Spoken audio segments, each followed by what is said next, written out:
വണ്ടിയാണ്. ഈ വണ്ടി എന്ന് പറയുമ്പോഴത്തേക്ക് ഇതാ കണ്ടോ, മേളിൽ കണ്ടോ, അടയ്ക്കാത്തോട്ടത്തിൽ കുതിര എന്നാണ് അറിയപ്പെടുന്നത്. അത് ഒരുപാട് കഥയുണ്ട്. സാബുചേട്ടൻ ഒരു ഇൻട്രസ്റ്റിംഗ് ആയിട്ടുള്ള ഒരു ക്യാരക്ടറാണ്. ശരിക്കും പറഞ്ഞാൽ ഇപ്പം നമുക്ക് ഈ റീസെൻ്റ്ലി ഉണ്ടായ സംഭവങ്ങളൊക്കെ ഇല്ലേ, ഇതൊക്കെ എന്ന് പറഞ്ഞാൽ എന്തൊരു റീസെൻ്റ്ലി ഉണ്ടായ സംഭവങ്ങളൊക്കെ ഈ മനുഷ്യരുടെ ബലഹീനതകളെ ചൂഷണം ചെയ്യുന്ന രീതിയിലുണ്ടായിട്ടുള്ള ഒരു സംഭവങ്ങളാണ്. ശരിക്കും അത് മന്ത്രവാദവും ജ്യോതിഷമായിട്ട് ബന്ധമല്ലൊരു ക്രിമിനൽ സ്വഭാവം. വണ്ടി നിങ്ങൾക്ക് കാണിച്ചത് ഇത് അരുണിൻ്റെ വണ്ടി കേട്ടോ, ഹരിച്ചേട്ടാ. അരുൺ സ്വന്തം വണ്ടി ഇക്കകത്ത് അത്രയും സ്നേഹമുള്ള, അപ്പോൾ ആ ഒരു രീതിയിലാണ് വണ്ടി മെയിൻറ്റെയിൻ ചെയ്ത് പോണത്. എന്നുള്ള കാര്യം എനിക്ക് ഉറപ്പായിട്ട് ആദ്യത്തെ വണ്ടി ചെയ്തു. കാരണം ഈ വണ്ടി ചെയ്തു തന്നിട്ട് എൻ്റെ ഒരു കൂട്ടുകാരി വണ്ടി മേളിൽ കയറിയിരുന്നു. ആ ഫോട്ടോ കണ്ടിട്ട് അരുൺ എന്നെ ഫോൺ ചെയ്തു, ഒരു കുഞ്ഞുങ്ങളെ വണ്ടിക്ക് വെളിയിൽ കയറ്റി ഇരുത്തരുത്, അതെനിക്ക് വലിയ വിഷമം ഉണ്ടാക്കിയത്. വണ്ടി എൻ്റെത്. നമസ്കാരം, നമ്മുടെ എല്ലാ പ്രിയപ്പെട്ട സുഹൃത്തുക്കൾക്കും അടിപൊളി ഒരു വീഡിയോയിലോട്ട് സ്വാഗതം. അപ്പം ഞാൻ അൻഷാദ് നാസർ. നിങ്ങൾക്ക് സ്ഥിരമായിട്ട് നമ്മൾ കുറേ നാളുകൊണ്ട് ഒരു വർഷത്തിന് വെച്ചിട്ട് നമ്മൾ വീഡിയോസൊക്കെ ചെയ്യുന്ന സ്ഥാപനത്തിൻ്റെ ബാക്ക്ഗ്രൗണ്ടിൽ തന്നെ നമ്മൾ നിൽക്കുന്ന നമ്മുടെ മിസ്റ്റർ ഗുബോർഡിൽ. അപ്പം മിസ്റ്റർ ഗുബോർഡിൽ ഇന്ന് നമുക്ക് നമ്മുടെ സെറാമിക് ചെയ്യാൻ വേണ്ടിയിട്ട് വണ്ടിയായിട്ട് വന്നത് നിങ്ങൾക്ക് സോഷ്യൽ മീഡിയ വഴിയും അല്ലാതെയൊക്കെ ഒരുപാട് അറിയാവുന്ന നമ്മുടെ ഹരി പത്തനാപുരം ബ്രോ ഉണ്ട്. നമസ്കാരം ബ്രോ. നമ്മളെക്കുറിച്ച് എങ്ങനെയാണ് അറിഞ്ഞത്? ഞാൻ ശരിക്കും ഈ ഒരുപാട് വാഹനം ഉപയോഗിക്കുന്ന ഒരാളാണ്. ഒറ്റയ്ക്ക് ആരും സഹായമില്ലാതെ ഒറ്റയ്ക്ക് ആരുമില്ല. 1,51,000 കിലോമീറ്ററാണ്. 3 വർഷം കഴിഞ്ഞിട്ടേ ഉള്ളൂ. അത്രയും കൂടി. അപ്പം ഓട്ടോ ഊഹിക്കാമല്ലോ. പലപ്പോഴും ഇത് എന്നെ സംബന്ധിച്ച് എൻ്റെ ഒരു പ്രശ്നം, ഈ ബോഡിയൊന്നും അങ്ങനെ വലിയ വണ്ടിയുടെ വൃത്തിയായിട്ട് സൂക്ഷിക്കത്തില്ല. എപ്പോഴും ബോഡിയാണ്. കാരണം യാത്ര ത്രൂ ഔട്ട് യാത്രയായുണ്ട്. അപ്പോൾ ആളുകളുടെ ഒരു കൺസെപ്റ്റ് ഉണ്ടല്ലോ, നമ്മൾ ചെല്ലുമ്പം അല്ലെ ഒന്നാമത് ജോലിസിലൊക്കെ അല്ലേ ഭയങ്കര വൃത്തിയുള്ള വെടിപ്പുള്ളിടത്ത് വണ്ടിയിൽ ചെല്ലുമ്പോൾ ഉള്ള ഒരു പ്രശ്നമുണ്ട്. അപ്പോൾ കഴിഞ്ഞ ദിവസം ഞാനൊരു സിനിമയുടെ പ്രൊമോഷനുമായി ബന്ധപ്പെട്ട് ഒരു ഹോട്ടലിൽ ചെന്നു. അപ്പോൾ അവിടെ ചെന്നപ്പോൾ അവിടെ എല്ലാം വളരെ വണ്ടി വലുതൊക്കെ ആയിരിക്കും, പൈസയുള്ള വലിയ വലിയ വണ്ടികൾ, നമ്മുടെ ചെറിയ വണ്ടിയാണെങ്കിലും വൃത്തിയുള്ള വണ്ടികളാണ് മുഴുവൻ. അപ്പോൾ ഞാനിങ്ങനെ അപ്പോൾ എന്നോട് അവിടുത്തെ ഒരു സിനിമ വലിയ അറിയപ്പെടുന്ന ഒരു സെലിബ്രിറ്റി ആയിട്ടൊരു സിനിമ നടൻ എന്നോട് പറഞ്ഞു, എടാ നിനക്കിതൊരു സെറാമിക് കോട്ടിങ് ചെയ്തുകൂടെ എന്ന് ചോദിച്ചു. സത്യം പറഞ്ഞാൽ എനിക്കറിയത്തില്ലായിരുന്നു അങ്ങനെ ഒരു സംഭവം ഉണ്ടെന്ന്. അപ്പോൾ ഞാൻ ചോദിച്ചാൽ അതെന്താ സംഭവം എന്ന് ചോദിച്ചു. പറഞ്ഞിങ്ങനെ സെറാമിക് കോട്ടിങ് ചെയ്താൽ അത് ഭയങ്കര വൃത്തിയായിട്ട് സൂക്ഷിക്കുന്നത്. എനിക്ക് അദ്ദേഹം പറഞ്ഞു, എനിക്കറിയാം നീ ഡ്രൈവറെ ഒന്നും വെക്കാത്തത് കൊണ്ടും മറ്റാരുടെയും സഹായം ഇല്ലാത്തതുകൊണ്ടും എപ്പോഴും നിനക്കിത് വൃത്തിയായിട്ട് സൂക്ഷിക്കാൻ പറ്റത്തില്ല. പക്ഷേ സെറാമിക് കോട്ടിങ് ചെയ്താലുള്ളൊരു ഗുണം, നമ്മൾ വെറുതെ അല്പം ഒന്ന് വെള്ളം ഒഴിച്ചിട്ടൊന്ന് തുടച്ചാലും അതേ ഗ്ലേസിങ് നമുക്ക് വളരെ പെട്ടെന്ന് തന്നെ ആ ഒരു ഗ്ലേസിങ് തിരികെ കിട്ടും, സ്ക്രാച്ചും കാര്യങ്ങളും ഒന്നും കാണില്ല എന്ന് പറഞ്ഞിട്ട് പുള്ളിയാണ് എന്നോട് സജസ്റ്റ് ചെയ്തത്, നീ കൊല്ലത്ത് പോയിട്ട് മിസ്റ്റർ ഗുബോട്ടിൽ ചെല്ലു, അവിടെ ചെന്നിട്ട് ചെയ്യുക. കാരണം ഇത് ഒരുപാട് സ്ഥാപനങ്ങളുണ്ടാവും, പക്ഷേ നമ്മൾ ചെയ്യുമ്പോൾ അതൊരു പെർഫെക്റ്റായിട്ട് ചെയ്യണം എന്നൊരു കാര്യമുള്ളതുകൊണ്ട് പുള്ളിയാണിത് സജസ്റ്റ് ചെയ്തത്. എന്നിട്ട് ഞാൻ ഓർത്തത്, എനിക്കൊരു സുഹൃത്തുണ്ട് ഗോവയിലൊരു വ്യവസായി, ഒരു സാബുചേട്ടൻ. പുള്ളി ഭയങ്കര വാഹനപ്രേമിയാണ്. വാഹനപ്രേമി എന്ന് മാത്രമല്ല, പുള്ളിയുടെ വണ്ടി എപ്പോഴും ഭയങ്കര വൃത്തിയായിട്ട് സൂക്ഷിക്കുന്ന ഒരാളാണ്. അതായത് ഇവിടെ ഉണ്ട് ഒരു ഇൻട്രസ്റ്റിംഗ് ആയിട്ടുള്ള ഒരു ക്യാരക്ടർ. അതാ ഈ വണ്ടി, നമ്മുടെ ഈ വണ്ടി ഉണ്ടല്ലോ, അത് അടയ്ക്കാത്തോട്ടത്തിൽ കുതിര. അതുകൊണ്ട് പുള്ളി അവിടെ ചേട്ടാ ഒന്ന് വരാമോ നമ്മുടെ സാബുചേട്ടനെ വിളിച്ച് ചോദിച്ചു, സാബുചേട്ടൻ നിങ്ങൾ വണ്ടി വൃത്തിയാക്കിയത് സെറാമിക് കോട്ടിങ് ചെയ്ത് എവിടെയാണെന്ന് ചോദിച്ചപ്പം അതും ഇതേ സ്ഥാപനമാണെന്ന് പറഞ്ഞു. അപ്പോൾ പിന്നെ നമുക്ക് സംശയമില്ല. കാരണം വലിയ അറിയപ്പെടുന്ന ഒരു സെലിബ്രിറ്റിയും അറിയപ്പെടുന്ന ഒരു വ്യവസായിയും ഒരേ സ്ഥാപനത്തിൻ്റെ പേര് പറയുമ്പോൾ പിന്നെ വിശ്വസ്തരാണ്. കാരണം ബിസിനസ്സുകാരെപ്പോഴും അവർ നല്ലതല്ലാത്തതിനെ കൊണ്ട് പൈസ മുടക്കത്തില്ലല്ലോ. അപ്പോൾ അങ്ങനെയാണ് ഞാൻ ഇവിടെ എത്തിയത്. ഇവിടെ എത്തി അരുണിനെ പരിചയപ്പെട്ട് മീറ്റ് ചെയ്തു. എല്ലാ കാര്യങ്ങളും പറഞ്ഞു തന്നില്ലേ? എനിക്ക് മനസ്സിലായത് ഈ സാധാരണ നമ്മൾ ചെല്ലുമ്പോൾ മുതലാളിമാർ വലിയ ജാടയൊക്കെ ഇട്ട് നിൽക്കുന്നതല്ലേ, പക്ഷേ അരുൺ പാവം നല്ലൊരു മനുഷ്യ. അയാൾക്ക് അരുൺ തന്നെ ഇവിടുത്തെ തൊഴിലാളിയും. അതാണ് അതിൻ്റെ ഒരു ഗുണം എന്ന് പറഞ്ഞാൽ, ഒരു മുതലാളിയായിട്ടിരുന്നാൽ പലപ്പോഴും ഈ വാഹനം തൊഴിലാളികളെ ഏൽപ്പിച്ചാൽ അവരെന്ത് ചെയ്യുമെന്ന് പറയാൻ കഴിയില്ല. പക്ഷേ ഞാൻ അരുണിൽ നിന്ന് മനസ്സിലാക്കിയ ഒരു കാര്യം, അരുൺ ഫുൾ ടൈം ഇവിടെ നിന്നുകൊണ്ട് അരുൺ ഒരു വർക്കറായിട്ട് ചെയ്യുമ്പോൾ അതിൻ്റെ ഒരു ഡെഡിക്കേഷൻ ഉണ്ടാവും. കാരണം ഒരിക്കലും പേരുദോഷം കേൾക്കരുത്. ഈ പലരും വാഹനമൊക്കെ സ്വന്തം കുഞ്ഞുങ്ങളെ പോലെ സ്നേഹിക്കുന്നവരുണ്ട്. അപ്പോൾ അവരൊക്കെ ഒരു വണ്ടി കൊണ്ട് നമ്മളെ ഏൽപ്പിക്കുമ്പോൾ, അല്ലെങ്കിൽ ഇവരെ കൊണ്ട് ഏൽപ്പിക്കുമ്പോൾ അത്രത്തോളം ഒരു ഉത്തരവാദിത്തമാണല്ലോ, നമ്മളൊരു കുഞ്ഞിനെ കൊണ്ട് ഏൽപ്പിക്കുന്നത് പോലെയാണ്. അപ്പോൾ ആ ഒരു ഉത്തരവാദിത്തം അരുൺ ചെയ്യുമെന്ന് എന്നോട് സാബുചേട്ടൻ മുമ്പേ അരുണിനെ പൊക്കി പറഞ്ഞു. ഇവിടെ വന്ന് അരുണിനെ പരിചയപ്പെട്ടപ്പോൾ എനിക്ക് അത് മനസ്സിലായി. ഓക്കെ, സാബുചേട്ടനെ കുറിച്ച് നമുക്ക് ഒരു പ്രത്യേക ഒരു എപ്പിസോഡ് എടുക്കാം. പുള്ളിക്കാരൻ്റെ അറ്റയറൊക്കെ കണ്ടല്ലോ, റെഡാണ്, ഫുൾ റെഡ് ആൻഡ് റെഡ്. നമ്മുടെ വണ്ടി ഇവിടെ നമ്മുടെ പിന്നെ സെറാമിക് ചെയ്തതല്ലേ? ചെയ്തത് എങ്ങനെയുണ്ട് ചെയ്തിട്ട് നമ്മുടെ അരുണിൻ്റെ വർക്ക്? വളരെ നല്ല വർക്ക്. അതുകൊണ്ടാണ് നമ്മുടെ ഹരിചേട്ടനെ കൊണ്ടുവന്നത്. തീർച്ചയായിട്ടും കൊണ്ടുവന്നതല്ലേ? മാത്രമല്ല എനിക്കറിയാവുന്ന ഒരുപാട് പറയുകയും ചെയ്ത്. സാബുചേട്ടൻ വലിയൊരു പരസ്യമാണ്. സാബുചേട്ടൻ എല്ലാവരെയും വിളിച്ചിട്ട് ഭയങ്കര സംഭവമാണ്. എനിക്ക് സംശയം ഇങ്ങനെ പൈസ കൊടുത്തല്ലോ പറയില്ല, അതോ അതുപോലൊക്കെയാണ് പുകഴ്ത്തി പറയുന്നത്. ഭയങ്കര ഇത് ഞാനത് ആദ്യം യഥാർത്ഥം ചെയ്യണമെന്ന് തോന്നി എനിക്ക്. ഞാൻ എറണാകുളത്ത് പാർട്ടിയെ വിളിച്ച് ചോദിച്ചായിരുന്നു. അപ്പോൾ അവരുടെ റേറ്റും കൂടുതലാണ്. നമുക്ക് ഇവിടുന്ന് കൊണ്ടുപോയാൽ 2 ദിവസം വെക്കണം, തിരിച്ചു കൊണ്ടുവരാം, പിന്നെ പോകണം. അപ്പോൾ അതൊക്കെ വെച്ച് ഓർത്തപ്പോൾ അങ്ങനെ ഇരിക്കുമ്പോൾ MLA വണ്ടിയുടെ കാണുന്നത്. അങ്ങനെ ഞാൻ അരുണിനെ ബന്ധപ്പെട്ടു. ഓ അങ്ങനെയാണ് സാവിച്ചേട്ടൻ ഇവിടെ ബന്ധപ്പെടുന്നത്. എന്നോട് അപ്പൊ നിങ്ങൾ ഈ വലിയ സിനിമാക്കാരുമായിട്ടാണ് ഇങ്ങനെ ബന്ധം. എന്നോട് പറഞ്ഞ വേറൊരു സിനിമ നടൻ ഗണേഷ് MLA സാറിന്റെ അല്ല സാറായിരുന്നു നമ്മുടെ ഗണേഷ് സാറായിരുന്നു നമ്മുടെ ഐശ്വര്യം. പുള്ളിയിൽ നിന്നാണ് നമ്മൾ തുടങ്ങുന്നത്. കണ്ടാണ് സാവിച്ചേട്ടൻ വന്നേ അരുണിനെ ഫോൺ ചെയ്യുന്നത്. അപ്പോൾ അരുൺ പറഞ്ഞത് സാർ ഇങ്ങോട്ട് വരണ്ട. ഞാൻ പറഞ്ഞ സാറൊന്നുമല്ല, ഞാൻ വീട്ടിൽ വരാം. പറഞ്ഞു തീർന്ന് 1 മണിക്കൂറിനകത്ത് വീട്ടിൽ വന്ന് വണ്ടി എടുത്തുകൊണ്ട് പോയി. എനിക്ക് മനസ്സ് സന്തോഷമായി. അതുകൊണ്ട് അടുത്ത 2ാമത്തെ വണ്ടിയും കൊണ്ട് കൊടുത്തു. അപ്പോൾ എനിക്ക് മനസ്സിലായത് മൊത്തം സെലിബ്രിറ്റികളെല്ലാം ഇവിടുത്തെ ആളുകളാണ്, നമ്മൾ മാത്രമേ ഉള്ളൊരു പാവം.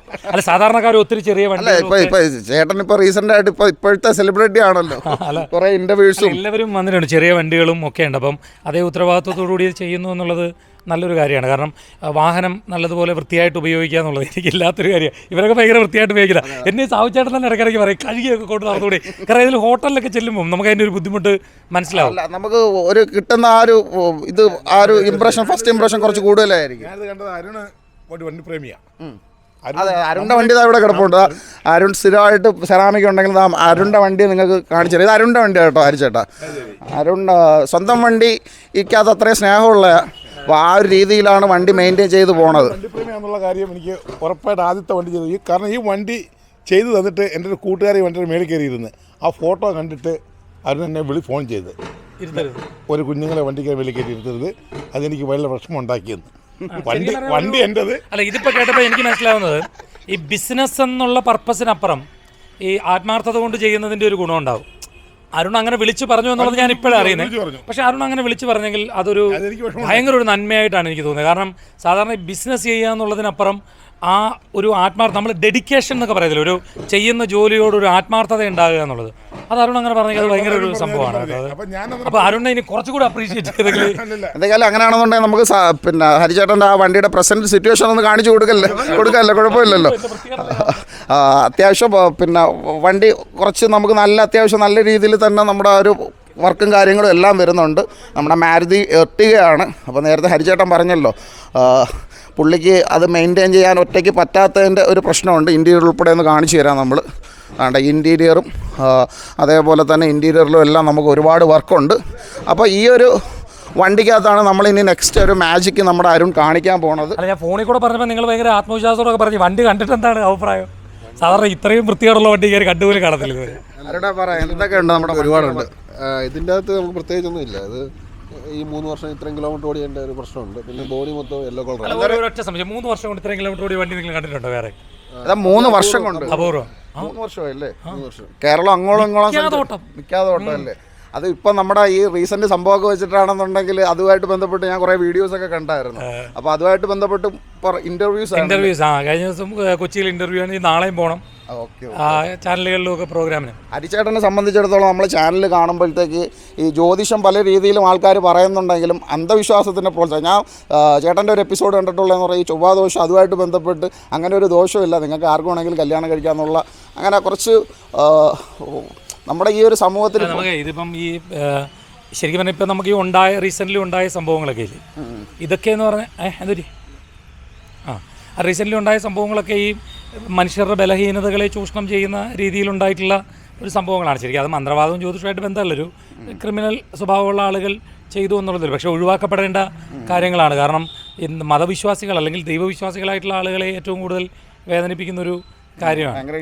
അതിനെതിരെ ആരും പറയാനില്ലാതെ വരുമ്പോൾ വിളിക്കുമ്പോൾ ഞാൻ പോയി സംസാരിക്കുന്നു എന്നുള്ളത് കുറച്ച് നല്ലൊരു ഈ ഒരുപാട് അന്ധവിശ്വാസത്തിലോട്ട് പോണവർക്ക് ചേട്ടൻ്റെ വീഡിയോസൊക്കെ കാണുമ്പോഴത്തേക്ക് ഞാൻ വന്ന് കമൻറ്റുകൾ ഞാൻ നോക്കാറുണ്ട്. ഹരിപത്തനാപുരം എന്ന് പറയുന്ന ചാനലുണ്ടല്ലോ, അതിൻ്റെ കമൻറ്റുകൾ നോക്കാൻ നേരത്തും അതിനകത്ത് എല്ലാവരും പോസിറ്റീവായിട്ടാണ്. അത് ജാതി മതഭേദമന്യേ എല്ലാവരും ഈ പറയുന്ന പിന്നെ ഒരു വലിയ ഗുണമാണ്. ഞാനത് ഇന്നൊരു വീഡിയോ ഇട്ടു. ഞാൻ ഒരു 24 ന്യൂസിലെ ചർച്ചയിൽ പങ്കെടുത്തപ്പം ആദ്യം ആ കുട്ടി ഇങ്ങനെ എന്നോട് കുറേ കൗണ്ടർ ചോദ്യങ്ങളൊക്കെ ചോദിച്ചിട്ട് പിന്നെ ഒരു ഇടവേള കഴിഞ്ഞ് തിരിച്ചു വന്നപ്പം ആ കുട്ടി എന്നോട് പറഞ്ഞു, ടി വിയിലുണ്ട് ഇപ്പോഴും കിടപ്പുണ്ട് അവരുടെ യൂട്യൂബിൽ, ഹരിപത്തനാപുരം ഞങ്ങൾ ഉദ്ദേശിച്ചല്ല, നിങ്ങൾക്ക് ഒരുപാട് സപ്പോർട്ടേഴ്സ് ഉണ്ട്, കമൻസ് വായിക്കുമ്പോൾ നിങ്ങളെ ഭയങ്കരമായിട്ട് ആളുകൾ സപ്പോർട്ട് ചെയ്യുന്നുണ്ട് എന്ന് പറഞ്ഞു. സാധാരണ ഒരു ആസ്ട്രോളജർക്ക് കിട്ടുന്നൊരു എല്ലാവരും പറയും ആളിനെ പറ്റിക്കാൻ വേണ്ടി ഇരിക്കുക എന്നുള്ള രീതിയിലുള്ള കമൻസ് ആയിരിക്കും. ശരിക്കും പറഞ്ഞാൽ ഞാനിവിടെ വരുന്ന സമയത്താണെന്നുണ്ടെങ്കിൽ പുള്ളി ഒരു ജ്യോതിഷ സംബന്ധമായിട്ടുള്ള തൊഴിൽ ചെയ്യുന്ന, അപ്പോൾ ഞാൻ ആ ഒരു രീതിയിലാണ്. പക്ഷേ പുള്ളി വേറെ ഒന്നുമില്ല, ഭയങ്കര ചിൽഡായിട്ടുള്ള ഒരു ബ്രോയാണ്. എന്തെങ്കിലും വളരെയധികം സന്തോഷമുണ്ട്. അപ്പം നമ്മുടെ വണ്ടി ഇറക്കാൻ വരുമോ? വണ്ടി ഇറക്കാൻ വരണം. വരും. അപ്പോഴത്തേക്കാണ് ഇതിന്റെ മാജിക്. അല്ല, വണ്ടി ഇറക്കാൻ വരുമ്പോഴാണ് ബാക്കി ഉള്ളത് കറക്റ്റായിട്ടുള്ള കാര്യം അവിടെ നിന്ന് കിട്ടും. പക്ഷെ എൻ്റെ ഒരു പ്രവചനം പറയാം. എനിക്ക് ഇദ്ദേഹമായിട്ട് സംസാരിച്ചു, അരുണുമായിട്ട് സംസാരിച്ചതിൽ നിന്നും ഞാൻ ഇവിടുത്തെ ഒരു അറ്റ്മോസ്ഫിയർ മനസ്സിലാക്കിയതിൽ നിന്നും ഇതൊരു പ്രവചനമായിട്ടൊക്കെ എടുത്തു. ഇദ്ദേഹം മര്യാദയ്ക്ക് ചെയ്യുമെന്ന് എനിക്ക് മനസ്സിലായി. കാരണം ഒരു മുതലാളി എന്നുള്ളതിനപ്പുറം പുള്ളിക്ക് അതിനോടൊരു കാഴ്ചപ്പാടുണ്ട്, അതെങ്ങനെ ചെയ്യാം എന്നുള്ളത്, അതിനെപ്പറ്റി അറിയാം. എന്നുവെച്ചാൽ വിദേശത്തൊക്കെ പുള്ളിക്കിത് ചെയ്തുള്ള അല്ലെങ്കിൽ ചെയ്യിപ്പിച്ചുള്ള എക്സ്പീരിയൻസ് ഒക്കെ ഉള്ള ഒരാളാണ്. അപ്പോൾ അതുകൊണ്ട് അത് നല്ലതുപോലെ ചെയ്യുമെന്നുള്ള കാര്യത്തിൽ എനിക്കൊരു ഉറപ്പുണ്ട്. ഞാൻ അഥവാ അങ്ങനെ കൊടുക്കുകയാണെങ്കിലും അത്രയും ചിന്തിച്ചിട്ടേ കൊടുക്കത്തുള്ളൂ അറിയാലോ. അപ്പോൾ ചിന്തിച്ചിട്ട് തന്നെയാണ് ഞാനിത് കൊടുത്തേക്കുന്നത്. ഓക്കെ, എന്തൊക്കെയാലും നമ്മുടെ ഹരിബ്രോ പറയുന്നത് പോലെ തന്നെ നമ്മുടെ വണ്ടി ഉണ്ടല്ലോ, ഇപ്പം സെലിബ്രിറ്റികളുടെ ഇടയിൽ പോകുമ്പോൾ ഇനി ഈ ഒരു വണ്ടി എന്തൊക്കെയാലും ശ്രദ്ധിക്കുക. അവർ ചോദിക്കും ഇത്ര സെലിബ്രിറ്റിയാണ് പറഞ്ഞത്. ഇപ്പോഴേ MLA യുടെ വീഡിയോ കണ്ടിട്ടാണ് സാവിച്ചാട്ടം വന്നതെന്നുള്ള ഇപ്പോഴേ അറിയില്ല. എന്നെ ഓരോ സിനിമ പറഞ്ഞു വിട്ടു. അപ്പോൾ അതുകൊണ്ട് എന്തൊക്കെയാലും നമുക്ക് ആ ഒരു മാജിക് കാണാം. അപ്പോൾ അരുണെ, നമുക്ക് ഇതിനകത്ത് മെയിനായിട്ട് നമ്മൾ എന്തൊക്കെയാണ് പിന്നെ ഹരിച്ചേട്ടൻ്റെ നമ്മളിത് റീസ്റ്റോറേഷൻ ചെയ്യാൻ പോകാം. അതിൻ്റെ അകത്ത് സെറാമിക് ഉൾപ്പെടുന്നുണ്ട്. അതിനെക്കാട്ടും ഉപരി ഇത് ഡീപ്പ് ക്ലീനിങ് ഉണ്ട്. പിന്നെ അതിൻ്റെ അകത്ത് ഇഞ്ചിൻ റീസ്റ്റോർ ചെയ്യണം, ഇന്റീരിയർ റീസ്റ്റോർ ചെയ്യണം, പിന്നെ ഫുൾ അടിമുടി ഒന്ന് പെയിൻ്റൊക്കെ ഒന്ന് ചെക്ക് ചെയ്യണം. അവിടെ ഇവിടെയൊക്കെ പെയിൻറ്റ് പോയിട്ടുണ്ട്. പിന്നെ കുറച്ച് കാര്യങ്ങളുണ്ട്, അതൊക്കെ മാറുമ്പോൾ ഹരിച്ചേട്ടൻ ഞാൻ പുതിയൊരാളായി വരും. ഓക്കെ, എന്തൊക്കെയാലും ഈ വണ്ടി നമ്മുടെ സെറാമിക് ചെയ്യുന്നതോടുകൂടി തന്നെ ഈ പറയുന്നത് പോലെ കുറച്ചുകൂടെ ഈ പറയുന്നത് പോലെ എവിടെയെങ്കിലും ചെല്ലുമ്പോഴത്തേക്കൊരു മറ്റുള്ളവർ ഒന്നുകൂടെ ഒന്ന് ശ്രദ്ധിക്കും. ആ ഒരു സെലിബ്രിറ്റി പറഞ്ഞ കാര്യം ചെയ്തിട്ട് ആ സെലിബ്രിറ്റി ഒന്നും കൊണ്ട് കാണിക്കണം. പുള്ളിയുടെ വണ്ടി കൂടെ ഇവിടെ കൊണ്ടുവരും. അതെ, തീർച്ചയായിട്ടും. അത് പുള്ളി ഓൾറെഡി ഇവിടെ കസ്റ്റമറാണ്. അപ്പോൾ അതുകൊണ്ടാണ് എന്നോടും പറഞ്ഞത് ഇന്നടത്ത് തന്നെ നീ കൊണ്ടുപോകണം എന്ന് പറഞ്ഞത്. അങ്ങനെയാണ് ഞാനിവിടെ വന്നത്. ഇവിടെ വരുന്നതിന് മുമ്പ് ഞാൻ സാബുച്ചേട്ടനോട് അന്വേഷിച്ചു. സാബുച്ചേട്ടൻ എവിടെ ചെയ്തിട്ടുണ്ടല്ലോ എന്നുള്ളത് വിളിച്ചപ്പോഴാണ് സാബുച്ചേട്ടൻ ഇതേ പേര് തന്നെ പറഞ്ഞു. സാബുച്ചേട്ടൻ സാധാരണ എല്ലാം ഭയങ്കര ചെക്ക് ചെയ്തിട്ട് ചെയ്യുന്ന ആളാണ്. പൈസ നോക്കത്തില്ല, പക്ഷെ പുള്ളി ചെയ്യുന്നത് പെർഫെക്ഷൻ നോക്കിയിട്ട് ചെയ്യുന്ന ആളാണ്. പൈസ എത്ര ചോദിച്ചാലും കൊടുക്കും, പക്ഷേ പെർഫെക്ഷൻ നോക്കി മാത്രം ചെയ്യുന്ന ഒരാളാണ് സാബുച്ചേട്ടൻ. അതുകൊണ്ടാണ് ഞാൻ സാബുച്ചേട്ടൻ്റെ വാക്കുകൾ കേട്ടിട്ട് ഇവിടെ വന്നത്. പക്ഷേ കൊള്ളാം സാബുച്ചേട്ടൻ. എന്തൊക്കെയാലും നമുക്ക് വരും ദിവസങ്ങളിൽ വണ്ടിയുടെ വർക്കും കാര്യങ്ങളും അതേപോലെ തന്നെ റിസീവ് ചെയ്യാൻ ഹരിച്ചേട്ടൻ വരുമെന്നാണ് പറയുന്നത്. അല്ലേ സാബുച്ചേട്ടാ? വരുമല്ലേ? സാബുച്ചേട്ടൻ്റെ വണ്ടിയാണ് ഈ വണ്ടി എന്ന് പറയുമ്പോഴത്തേക്ക് ഇതാ കണ്ടോ, മേളിൽ കണ്ടോ, അടയ്ക്കാത്തോട്ടത്തിൽ കുതിര എന്നാണ് അറിയപ്പെടുന്നത്. അത് ഒരുപാട് കഥയുണ്ട്. സാബുച്ചേട്ടൻ ഒരു ഇൻട്രസ്റ്റിംഗ് ആയിട്ടുള്ള ഒരു ക്യാരക്ടറാണ്. സാബുച്ചേട്ടൻ ഗോവയിലാണ് ഇതിൽ സെറ്റിൽഡ് ആയിട്ട് നിൽക്കുന്നത്. ഗോവയിലാണ്. അപ്പം ഹരിച്ചേട്ടൻ്റെ വണ്ടി ഇത് നമ്മൾ സെറാമിക് ചെയ്തതാണ്. ഇപ്പം ഇത് സാബുച്ചേട്ടൻ എങ്ങനെ ഈ കുതിര വന്ന നമുക്ക് ഈ ഒരു എപ്പിസോഡ് തീരുന്നതിന് മുമ്പ് അതും കൂടെ ഒന്ന് പറയാമോ? കുതിര എന്ന് പറയുന്നത് എൻ്റെ അച്ചായൻ്റെ ഏട്ടപ്പേര, എൻ്റെ പപ്പയുടെ. അച്ചായൻ എന്ന് പറയുമ്പോൾ പപ്പയുടെ ഏട്ടപ്പേര. ഈ ഏട്ടപ്പേര് കിട്ടിയത് പണ്ട് വാഴകൃഷ്ണ സാർ കുതിര ചിഹ്നത്തിൽ നിന്നായിരുന്നു. അന്നേരം വാഴകൃഷ്ണ സാർ ജീവനുള്ള കുതിരയെ കൊണ്ടുവന്നായിരുന്നു. അപ്പം വാഴകൃഷ്ണ സാർ അന്നല്ല പണ്ടത്തെ പ്രായം ആ സമയമല്ലേ, അതൊന്നും ഒരു ഹരമായി അച്ചാൻ ഈ കുതിരയെ ഞങ്ങളുടെ നാട്ടിൽ കൂടെ കൊണ്ടുപോയെന്നാൽ ഞാൻ പറഞ്ഞറിഞ്ഞിട്ടുള്ളത്. എനിക്കറിയത്തില്ല, ഞാൻ പറഞ്ഞറിഞ്ഞിട്ടുള്ളത്. അങ്ങനെ അച്ചായന് കുതിരയെന്നവിടെ പേര് വീണു. പിന്നെ അറിയപ്പെടുന്ന എല്ലാം കുതിര ഓർക്കുന്നേ അറിയൂ, അല്ലാതെ ഒരാൾ പേരറിയത്തില്ല. അടയ്ക്കാത്തോട്ടത്തിൽ വീട്ടുവരാ, അത് അടയ്ക്കാത്ത വീട്ടുവരാ. പക്ഷെ അതല്ല ഫേമസ് കുതിര ഓർജ. അപ്പം ആ പേര് കുതിര സാവു എനിക്കും വീണ്. എന്നെ എല്ലാവരും കുതിരയെന്ന് വിളിക്കാൻ തുടങ്ങി. അപ്പോൾ ഞാൻ ആദ്യമായിട്ടൊരു ആട്ടോ എടുത്ത് ആട്ടോയ്ക്ക് ഇട്ട പേര് അടയ്ക്കാത്തോട്ടത്തിൽ കുതിര എന്നാണ്. അപ്പോൾ ആൾക്കാർക്ക് എൻ്റെ കൂടെ ഇതായി, എടാ കുതിര എന്നാ വിട്ടുകൊണ്ട് കിടക്കുന്നത്. അത് കഴിഞ്ഞ് എനിക്ക് എവിടെയൊക്കെ കുതിരയെന്ന് ചെയ്യാമോ അവിടെ എല്ലാം ഞാൻ കുതിര ചെയ്യും. വീട്ടിൽ ഞാൻ തന്നെ കേട്ടോണ്ട് ഇഷ്ടം പോലെ കുതിര, വീട്ടിലും കുതിര, എല്ലായിടത്തും കുതിര. എൻ്റെ വണ്ടിക്കകത്തെല്ലാം കുതിരയുടെ പടം കാണും, കുതിര എഴുതിയിട്ടുണ്ട്. അത് സ്വന്തമായിട്ടൊരു കുതിരയെ വാങ്ങിക്കുന്നില്ലേ? കുതിരയെ വാങ്ങിക്കാൻ നാട്ടിലുണ്ടെങ്കിൽ ഒറ്റുമെങ്കിൽ വാങ്ങിച്ചേനെ, പക്ഷേ നാട്ടിൽ ഇല്ലാത്തതുകൊണ്ട് പറ്റത്തില്ല. ഈ വണ്ടിയിൽ ഞങ്ങൾ കുതിരയിലെ ഇത് ഇങ്ങനെ അല്ലായിരുന്നു, കുറേ ഇച്ചിരി കൂടെ സ്റ്റിക്കർ അപ്പോൾ എനിക്കിത് വന്നപ്പോഴേ ആൾക്കാർ ഇങ്ങനെ നോക്കുന്നത്. അപ്പം സാബുച്ചേട്ടൻ പറയാം ഇതിൻ്റെയൊക്കെ സൈസ് ഞാൻ കുറച്ച് എല്ലാവരും ഇങ്ങനെ നോക്കുന്നു, ഈ കുതിര എഴുതിയിട്ട് ആരാണ് കുതിര. അപ്പോൾ ഞങ്ങൾ സ്റ്റിക്കർ വർക്ക് ചെറിയൊരു സ്റ്റിച്ച് ചെയ്ത് ഇത് ഇങ്ങനെ ആക്കിയിട്ടുണ്ട്. മല കയറുന്ന കുതിരേനെ ആക്കി കണ്ടോ, ഇങ്ങനെ ഒരു മല കയറുന്ന കുതിരയാക്കി. പിന്നെ ഇവിടെ ഇങ്ങനൊരു കുതിര, ഈ കുതിര സാബുച്ചേട്ടൻ അത്യാവശ്യമായിരുന്നു. ഇതിനെ റീപ്ലേസ് ചെയ്തില്ല, ഇതിനെ വേറെ രീതിയിലായിരുന്നു അല്ലേ, അതിനെ ചരിച്ചു കൊണ്ടുവന്നു. ഓക്കെ, എന്തൊക്കെയാലും വളരെ ഇൻട്രസ്റ്റിംഗ് ആയിട്ടുള്ളൊരു കാര്യമാണ്. ഒരു കാര്യം പറയാനുള്ളത്, നമ്മളിതൊക്കെ പറയുമ്പോൾ ഞാനിത് കേൾക്കുമ്പോൾ നമ്മൾ പലപ്പോഴും ഈ അച്ഛനമ്മമാരെ ഇന്ന് ആളുകൾ വലുതായിട്ട് ശ്രദ്ധിക്കാറില്ല. മരിച്ചുപോയാൽ മറന്നു കളയുന്ന ഒരു തലമുറയാണുള്ളത്. അപ്പോൾ ഈ പലപ്പോഴും ഈ ഇരട്ടപ്പേര് മാറ്റുക എന്നൊക്കെയുള്ളതാണ് പലരും ചിന്തിക്കാറുള്ളത്. പക്ഷേ സാബുച്ചേട്ടൻ ഇത് കുതിര എന്ന് പറയുന്നത് ശരിക്കും അദ്ദേഹത്തിൻ്റെ ഫാദറിനെ എപ്പോഴും ഓർമ്മയിൽ നിലനിർത്തുക എന്നുള്ളത് കൂടെ നമ്മളതിനകത്ത് കാണേണ്ടുന്നൊരു വശം. ഈ സാധാരണ ഇച്ചിരി പൈസയൊക്കെ ഉണ്ടായി കഴിയുമ്പോൾ മക്കൾ അപ്പനമ്മമാരെ ഇറക്കി വിടുക, ഉപേക്ഷിക്കുക, അങ്ങനെയുള്ളൊരു കാലത്ത് ഇതൊക്കെ തമാശയായിട്ട് അവതരിപ്പിച്ചെങ്കിൽ പോലും ഞാനതിൽ സീരിയസ് ആയിട്ട് കാണുന്നത് ആ അച്ഛൻ അത്രയും അച്ഛനെ സ്നേഹിക്കുന്ന, പിതാവിനെ സ്നേഹിക്കുന്ന ഒരു മകനാണ്. അതുകൊണ്ടാണ് അച്ഛൻ്റെ പേര് എവിടെയും പ്രൊജക്റ്റ് ചെയ്യുമെന്നാണ് അദ്ദേഹം പറഞ്ഞത്. അല്ല കുതിര പ്രൊജക്റ്റ് ചെയ്യുമെന്നല്ല, കുതിരയോടുള്ള കമ്പവുമല്ല, തൻ്റെ പപ്പായെ എല്ലാവരും വിളിച്ചുകൊണ്ടിരുന്ന ഒരു പേര് ഞാൻ പ്രൊജക്റ്റ് ചെയ്യുന്നു എന്ന് പറഞ്ഞാൽ മരിച്ചു കഴിഞ്ഞും സ്വന്തം അപ്പനെ അത്രത്തോളം ഉൾക്കൊണ്ടുകൊണ്ട് എൻ്റെ എന്ത് ഓട്ടോ എടുത്തപ്പോൾ അതിലും ഇപ്പോൾ ഇഷ്ടംപോലെ വാഹനമുണ്ട്. ഗോവയിലൊക്കെ അവിടുത്തെ വൻ കക്ഷിയാണ്. ഞാൻ അവിടെ പ്രോഗ്രാമൊക്കെ പോകാം. മരിച്ചിട്ട് 26 വർഷമായി. പക്ഷേ ഇപ്പോഴും നാട്ടിലുള്ള ആ ഒരു ഏജിലുള്ളവർക്കെല്ലാം അച്ഛനെ ഇപ്പോഴും ഓർമ്മയുണ്ട്. ഓക്കെ, നമ്മുടെ പേരിന്റെ വാലിൽ നമ്മുടെ അച്ഛൻ്റെ പേരുണ്ടെങ്കിൽ ഇത്രത്തോളം അതിൽ തന്നെ എൻ്റെ അച്ഛനെ ഇപ്പോൾ എല്ലാവർക്കും അറിയാം. അതായത് അച്ഛൻ മരിച്ചതിന് ശേഷമുള്ള പിള്ളേർക്കേ ഉള്ളൂ അറിയാത്ത. ഇത് അല്ല, ഇതിൽ കൂടെ കുതിര കുറഞ്ഞ മോനെന്നേ അറിയൂ. പക്ഷെ ഈ ജോർച്ചാനെ ഓർക്കും. അച്ഛൻ മരിക്കുന്നവരെ ഉള്ള പിള്ളേർ വരെ ഉള്ള ഓർമ്മയുള്ള പിള്ളേർ വരെ ഇപ്പോഴും ആ അച്ഛനെ ഓർക്കുന്നുണ്ട്. നമ്മുടെ തലമുറ കഴിഞ്ഞാലും ഇത് അറിയപ്പെടും, എന്തായാലും ഓർക്കും. അതിലും കൂടുതൽ ഓർക്കപ്പെടട്ടെ. എൻ്റെ മക്കളെ കണ്ടിട്ടില്ല, എൻ്റെ അച്ഛനെ കണ്ടിട്ടില്ല. പക്ഷേ ഇങ്ങനെ ആൾ ഉണ്ടായിരുന്നു മക്കൾക്ക് ഉണ്ട്. പക്ഷെ ആളെ അറിയത്തില്ല, ഫോട്ടോ കണ്ടിട്ടേ ഉള്ളൂ. അതുപോലെ ഉള്ള പിള്ളേർക്ക് അറിയത്തില്ല. പക്ഷെ നേരത്തെ ഉള്ളവർക്കെല്ലാം കുതിര ഒറിജിനെ അറിയാം. അത് എപ്പോഴും മനസ്സിൽ ഓർക്കും, ഇത് കുതിരയുടെ മോനാ. അപ്പോൾ വളരെയധികം സന്തോഷമുണ്ട്. അപ്പം നമ്മുടെ ഹരിചേട്ടൻ്റെ വണ്ടി എന്തൊക്കെയായാലും നല്ല രീതിയിൽ തന്നെ നമുക്ക് മാക്സിമം നല്ല വർക്ക് ചെയ്ത് പുള്ളി നമ്മളിവിടെ വരുന്നവരുടെ എല്ലാവരുടെയും ജെനുവിനായിട്ടുള്ള വർക്കാണ്. ഇപ്പം തന്നെ നമ്മുടെ സാബു ചേട്ടൻ ഒരിക്കലും അരുണിൻ്റെ വർക്ക് ഒരു മോശമാണെന്നുണ്ടെങ്കിൽ ഒരിക്കലും രണ്ട് വണ്ടി ചെയ്തു, എല്ലാം വളരെ ഭംഗിയായിട്ടാണ് ചെയ്തേക്കുന്നത്. കൊടുക്കത്തില്ലല്ലോ, ഞാൻ കൊണ്ടുവരും ഈ പുള്ളിയെ. ആ കാര്യത്തിൽ സാബു ചേട്ടന് ഞാൻ പറയില്ലേ, പൈസ നോക്കത്തില്ല പുള്ളി പെർഫെക്ഷനാണ് നോക്കുന്നത്. പുള്ളി ഇഷ്ടപ്പെട്ടില്ലെങ്കിൽ ഇഷ്ടപ്പെട്ടില്ല എന്ന് മുഖത്ത് നോക്കി പറയും. ചിലപ്പോൾ ഹോട്ടലിലൊക്കെ പോയിട്ട് നമ്മൾ തന്നെ ഭയങ്കരമായിട്ട് വിഷമിച്ചിട്ടുണ്ട്. പുള്ളി ഇഷ്ടപ്പെട്ടില്ലെങ്കിൽ ഇത് പൈസ ഞാൻ തരാം, പക്ഷേ എനിക്കിത് വേണ്ടെന്ന് പറഞ്ഞ് എടുത്ത് കളയുന്ന ആളാണ്. നല്ലൊരു ക്വാളിറ്റിയാണ്, പലരും ചെയ്യാത്തൊരു കുറച്ച് ഇതുണ്ടായിരുന്നു. അത് എനിക്ക് സമയം കിട്ടിയില്ല. സാബുചേട്ടൻ എനിക്ക് എല്ലാം ബലം പിടിച്ച് ടൈം കുറച്ചായിരുന്നു. കുഴപ്പമൊന്നുമില്ല, അത് ഇനി വരുമ്പോൾ എനിക്ക് ഒരു 10% കൂടെ ഉണ്ടായിരുന്നു അത് കൊടുക്കാൻ. ഓക്കെ, എന്തൊക്കെയാലും നമ്മുടെ ഉടനെ തന്നെ നമ്മുടെ വണ്ടി ഫുള്ള് നിങ്ങൾ ആ ഒരു വണ്ടിയുടെ കണ്ടീഷനൊക്കെ കണ്ടോ. ഏകദേശം 1.5 ലക്ഷം കിലോമീറ്റർ ഓടിയ വണ്ടിയാണ്. നല്ല രീതിയിൽ ഹാർഡ്ലി യൂസ് ചെയ്തിട്ടുണ്ട്.